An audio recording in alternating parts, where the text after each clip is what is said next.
उनका एक सिद्धांत यह भी रहा है कि ज्ञान जो है उसी से सब कुछ प्राप्त होता है, वो प्राप्ति का एक मार्ग है। और उनके जीवन में हमने उनकी 11 साल की वही तक उन्होंने अपने पैर में चप्पल भी नहीं पहने हैं और गुजरात के छोटे से गांव दुधला से वो आए हैं और 13 वर्ष की आयु में जब वो सूरत आए तो वहां से उन्होंने अपना कैरियर चालू किया। जाएगा आपके प्रॉब्लम्स जब आप फेस करोगे तभी आप आगे बढ़ोगे ज़िंदगी में।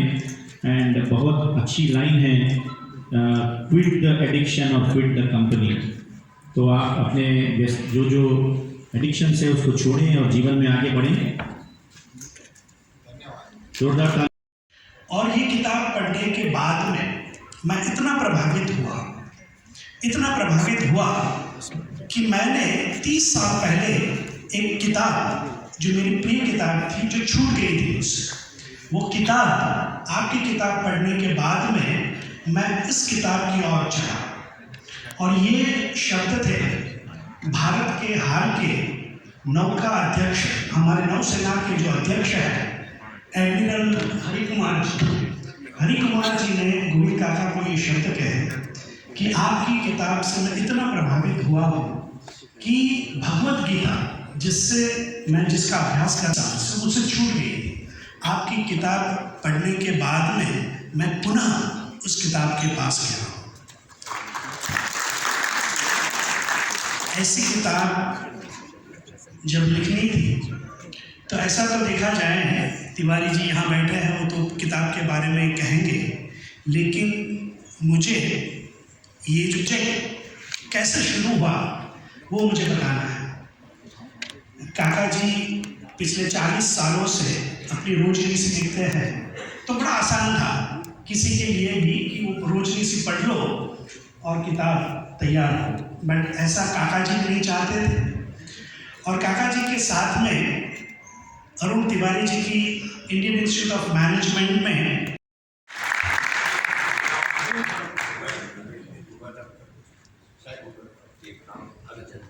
अब मैं निवेदन करूंगा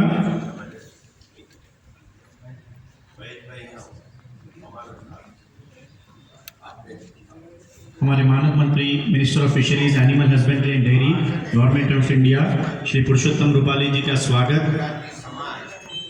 हमारे गोविंद काका करें, लेकिन 2 मिनट।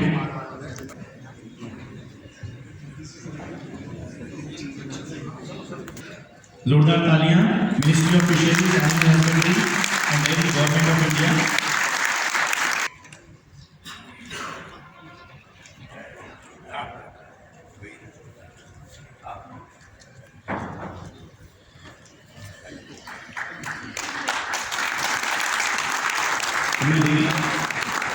निवेदन करता हूं श्री अनिल अग्रवाल जी से कि वो गोविंद काका का सम्मान करें।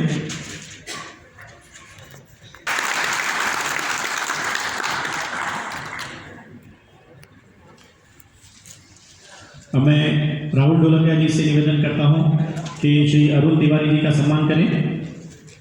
राहुल भाई। निवेदन करता हूं कि डॉक्टर चिना बाबू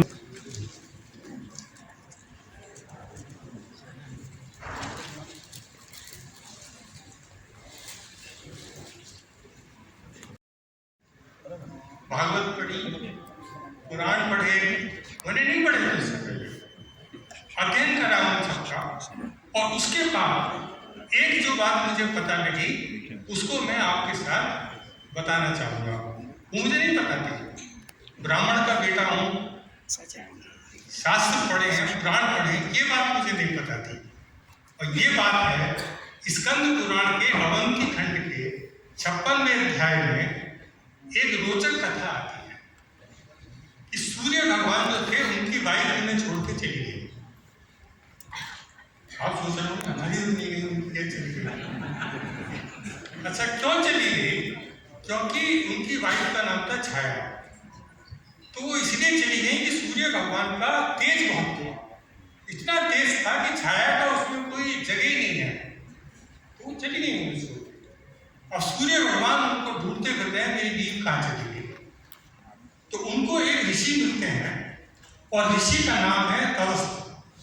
तो तवस्त ऋषि के पास जब सूर्य भगवान जाते हैं और उनको अपनी परेशानी बताते हैं, तो तवस्त मुनि कहते हैं कि हे सूर्य भगवान, ये जो आप इतनी चमक रहे हो ना, इसको थोड़ी कम कर दो, तो ही बीवी आपको वापस मिलने वाली है। बीवी अपने पति की इज्जत तो करती है, पर उसकी ज्यादा चमक से उसको थोड़ी परेशानी होती है, तो थोड़ी चमक करना उसका बहुत जरूरी है। तो सूर्य भगवान के अनुरोध को मानते हुए मुनि जी ने उनके तेज को कम कर दिया। तो एक तो उन्होंने उस तेज से सुदर्शन चक्र बनाया और वो विष्णु भगवान को दे दिया, और बाकी जो उनका तेज था उन्होंने उनमें से निकाल के पृथ्वी माता की गर्भ में पड़े हुए हीरों के अंदर डाल दिया। हीरे बनते नहीं है, हीरों को निकालना पड़ता है। हीरे सदा के लिए हैं, उस जमाने से हैं, और हर हीरे के अंदर एक सूरज की किरण छुपी हुई है।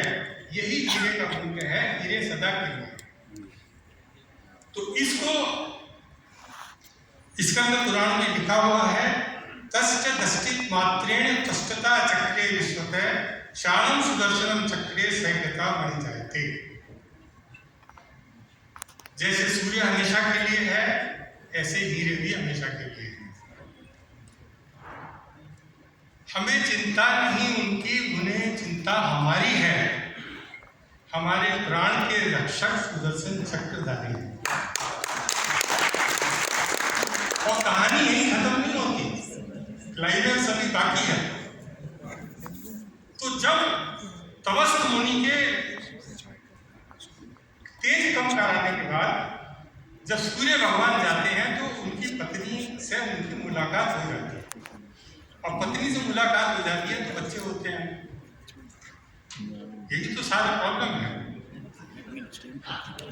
तो अब सूर्य भगवान और छाया के दो जुड़वा बच्चे होते हैं, एक लड़का एक लड़की। लड़के का नाम शनि है और लड़की का नाम ताप्ती है। भाई बहन है दोनों। अब ये क्या संयोग है कि काका जी सूरत के निवासी हैं, जिसका प्राचीन नाम सूर्यपुर है, जिसमें ताप्ती नदी बहती है, और उसके तट पे काका जी का घर है। तो ये लीला धरती की माया है। और इस मंच पर पुरुषोत्तम जी, जय Shri Ram,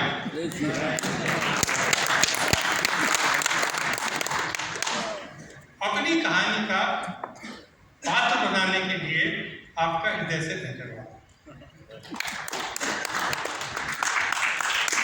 When Professor Tiwari gave this book to me, when I looked at the cover page, I recognized that Govind Kakaji is from Surat because I did my PG in general surgery at Surat.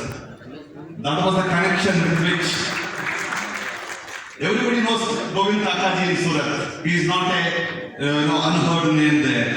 So he was, the one thing that I heard, that when I heard about him, I said I should read the book, and then I came to know, even as I read this book, that Kakaji is a great philanthropist. He always is ready for people, who are in suffering, to help them. Not only just to help them, but also to be on their side all through their journey. He considers, everybody as his family. That's the philosophy with which he lives. So, my professor, Dr. Prahlad Rai, who was my surgical teacher, opined very high about him and his value systems, and that's how. I'm a knowledge profession, or I've been a knowledge profession throughout my life. मेरी training physiology में हुई और मैं DRDO में करीब 30 साल मैंने काम किया, और मैं लेह में रही 3.5 साल, और वहाँ मेरे को एक अवसर मिला कि मैंने अपने फौजियों के साथ काम किया, और फौजियों को जो इतनी कठिन परिस्थितियों में रहते हैं उनकी लाइफ को थोड़ा आसान बनाने की कोशिश करी टेक्नोलॉजी के माध्यम से। उसके बाद मैंने नाइपर हैदराबाद में आई, मुझे यहाँ 5 साल मेरे हो गए हैं, और जब मैं DRDO में थी तो मुझे एक बार प्रोफेसर तिवारी सर ने एक क्यूरियोसिटी दी, जो एयरफोर्स US एयरफोर्स के लोग उसको लेते थे। क्यूरियोसिटी एक मॉलिक्यूल है जो प्लांट प्रोडक्ट है और इससे परफॉर्मेंस एनहेंस होती है। तो इसके बारे में हमने बहुत रिसर्च करी DRDO में। उसके बाद हम उस क्यूरियोसिटी को यहाँ भी लेके आए, इसलिए और हमने रिसर्च करी कि इसको हम ई कोलाई के थ्रू कैसे आगे बनाया जाता है, इसको और कैसे इसका उत्पादन बढ़ाया जाए, जिससे कि ये और आगे इसका जो है हम इसको मार्केट में लाके इसके परफॉर्मेंस एंजर की तरह काम करते हैं। मेरे को भी मौका मिला एक काका जी की किताब पढ़ने का। मैंने भी ये किताब पढ़ी और जब इस किताब को पढ़े तो इसमें आप मग्न हो जाते, इतनी एब्जॉर्ब ही गई। मेरे को काका जी की किताब में एक चीज़ है जो मैं कोट करना चाहूँगी, जो बड़ा एब्जॉर्बिंग और बड़ा उससे लगता है कि काका जी जो है स्पिरिचुअली कितने इवॉल्व हैं। काका जी जो भगवान है। On the night of my return, I had dream. I saw Goddess Lakshmi smiling at me.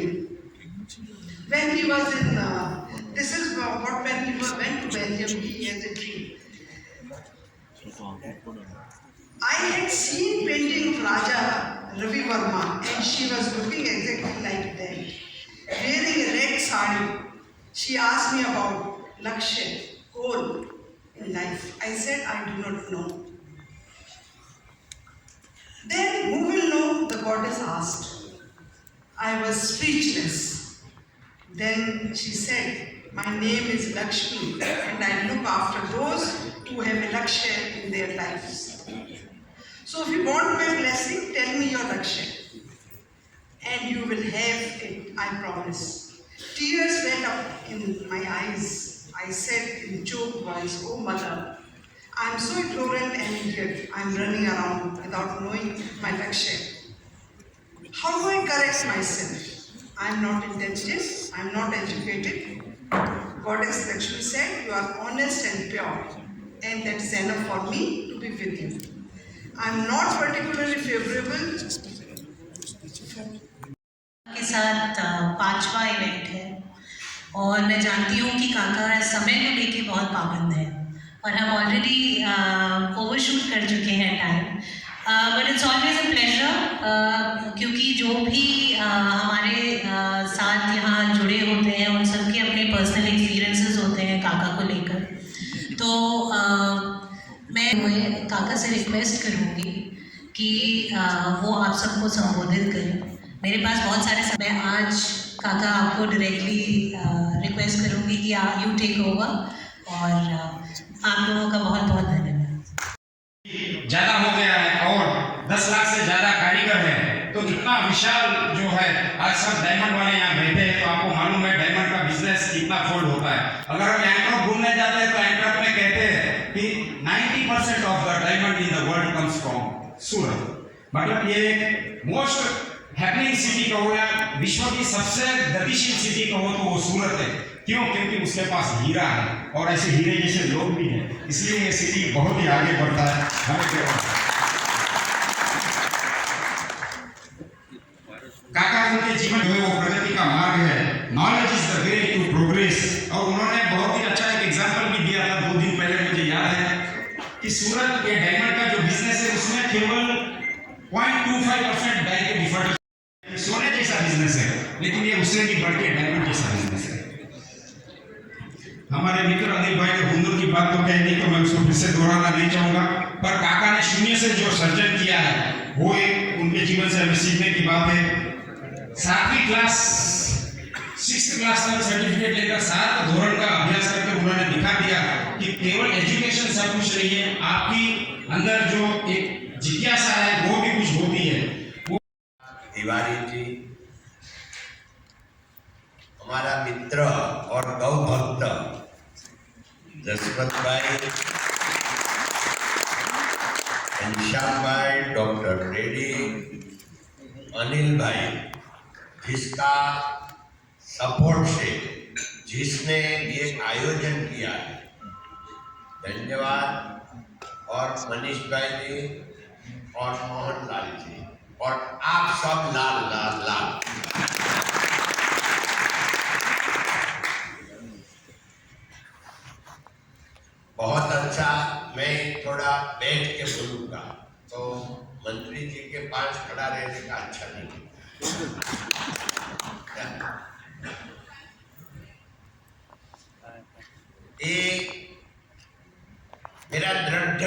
नहीं है कि ये समझी क्या बोलते हैं आप लोग?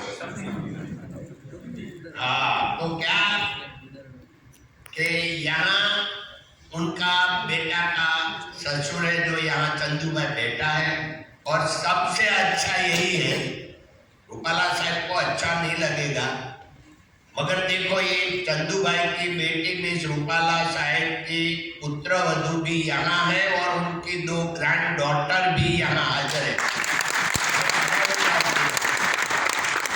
देखो आज रूपाला साहब अभी रूम में बोल रहा था कि हमारा ये मैं जब से पॉलिटिक्स में आया और आप दोनों बेटियां बड़ी हो गई, आज तक कभी दादाजी के साथ कोई फंक्शन में आई है तो कि नहीं, आज मुहूर्त हुआ।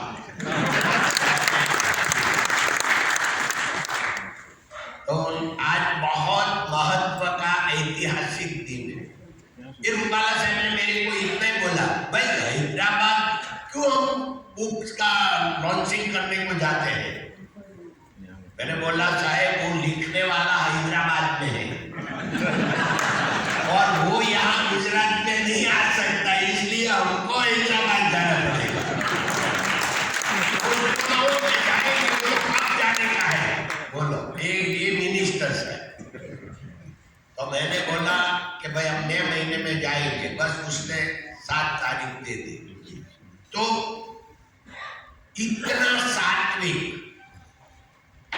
जो पूरा अपना होता है पॉलिटिशियन, पूरी दुनिया, खाली इंडिया में नहीं, वर्ल्ड वाइड पॉलिटिक्स में इतना no any addicts, no alcohol, nothing else, इतना। यहाँ से हम प्रतिभाव सुन रहे थे, बहन जी ने बताया कि मैंने पढ़ा, उसने इसमें से बहुत ही अच्छे कोटेशन निकाल के पढ़ाए, डॉक्टर साहब ने पढ़ा और उसने भी अपने रिस्पॉन्स दिए, तिवारी जी ने बहुत बड़ा अपना स्कंद पुराण जैसे ग्रंथ का रेफरेंस देते हुए अपनी बात को रखा है। समय चला गया, मैं गोविंद भाई को बगल में बैठे बैठे बता रहा था कि ये जो सारी प्रशंसा हो रही है उसमें कंटेंट के रूप में आपका चरित्र है, वो कंटेंट है कि वो आपके बारे में लिखा गया, मगर ये जो प्रभाव हो रहा है, मैं बहुत ही प्रामाणिकता से कहना चाहता हूं कि इनका ये श्रेय तिवारी जी की कलम को दे।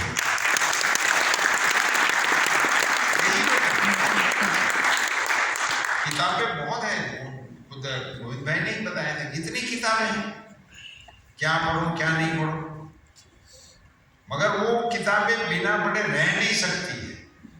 कुछ साहित्य ऐसा होता है जो लोगों के दिल को छू जाता है, वो कलम नवेशी के पर आधारित होता है, वो कैरेक्टर पे आधारित नहीं होता है।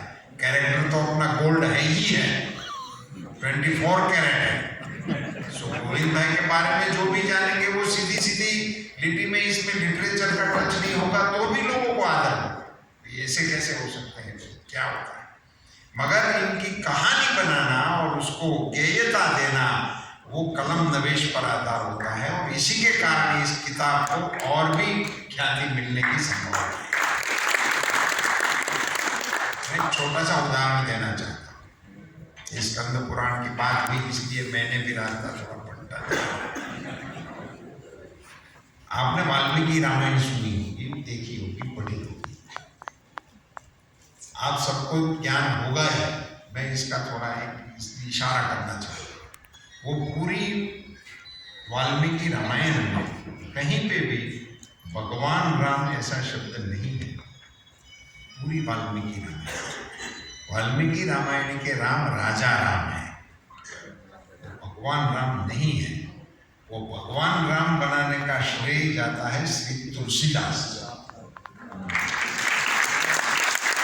तुलसीदास जी ने जब इनको स्पर्श किया तो वो भगवान राम हो गए। राम तो वही के वही थे, वाल्मीकि जी को चलाया तो वही दशरथ के सुपुत्र वो ब्रह्म राम के रूप में दुनिया के नजर में आ गए। वो कहने की बात होती है, वो कलम से होता है। हमारे सौराष्ट्र का ही एक इंसिडेंट को मैं कोट करता हूँ, कभी कभी ऐसे इवेंट पे बोलने का मौका मिलता है तब, तो आज भी मैं कोट करना चाहूँगा। हमारे सौराष्ट्र में चलाला गांव है, वहाँ एक संत हो गए दान महाराज के नाम से, शायद आप लोग भी जानते होंगे, आपाकीगा की जिज्ञा को जानते होंगे, ऐसे जलाराम की जिज्ञा है, ऐसे ही एक बहुत बड़ी देहान जिज्ञा का नाम है, वो दान महाराज के नाम से आज भी प्रसिद्ध है, आज भी बहुत ही अच्छी सेवा की प्रवृत्तियाँ